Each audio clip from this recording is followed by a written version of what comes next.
सभी को जय श्री कृष्ण। मैं ऋतुराज शर्मा और आज हम कार्तिक मास की अध्यायों की श्रृंखला में दूसरे अध्याय का वर्णन कर रहे हैं। पहले अध्याय में आप लोगों ने सुना कि किस तरह से देव शर्मा और चंद्र शर्मा जंगल में गए और राक्षस के द्वारा उनका भक्षण हो गया।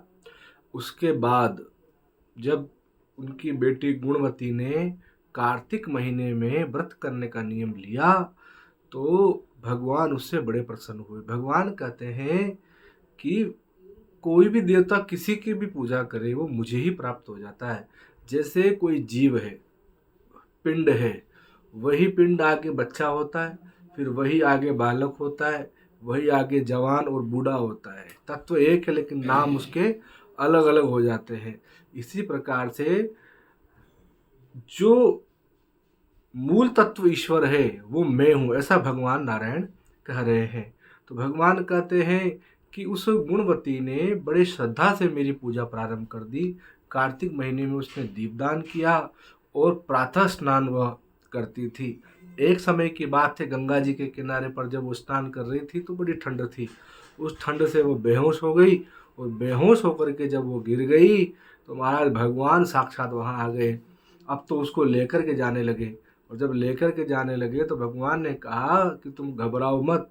तुम्हारे जो पिता हैं देव शर्मा और जो तुम्हारे पति हैं चंद्र शर्मा, वो आज हमारे वैकुंठ में पार्षद हैं और जितने भी यादव हैं वो सब देवता ही हैं, वो मेरे यहाँ से ही भेजे गए हैं। और भगवान यह भी कहते हैं कि देखो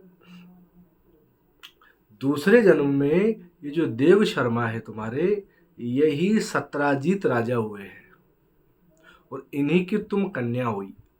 और ये जो चंद्र शर्मा हैं जो तुम्हारे पति थे, ये दूसरे जन्म में अक्रूर जी हुए जो हमारे काकाश्री हुए हैं। तो इस प्रकार भक्ति का प्रभाव किया है, उन्होंने बड़ी श्रद्धा से यज्ञ किया, भक्ति की, इसलिए वो मुझे प्राप्त हुए। और तुमने तो जीवन पर्यंत कार्तिक महीने का पारायण किया, इसीलिए तुम मुझे प्राप्त हो गई।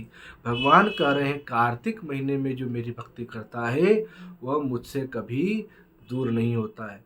इसलिए कार्तिक महीने में स्नान का बड़ा महत्व बताया गया है। भगवान ऐसा निवेदित करते हैं, पूर्व जन्म का सिद्धांत प्रतिपादित करके सत्यभामा जी को ये बताते हैं कि कार्तिक महीने की स्नान की महिमा किस प्रकार है कि तुम भी मेरी पत्नी होकर के और आज मेरे साथ में बैठी हो, और बैठी नहीं हो, जितनी रानियां उनमें सबसे प्रियसी तुम हो। इसका कारण है तुमने कार्तिक महीने में व्रत किया है और सभी नियमों का पालन किया है।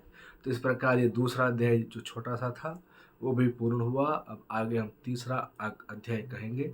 जय श्री कृष्ण।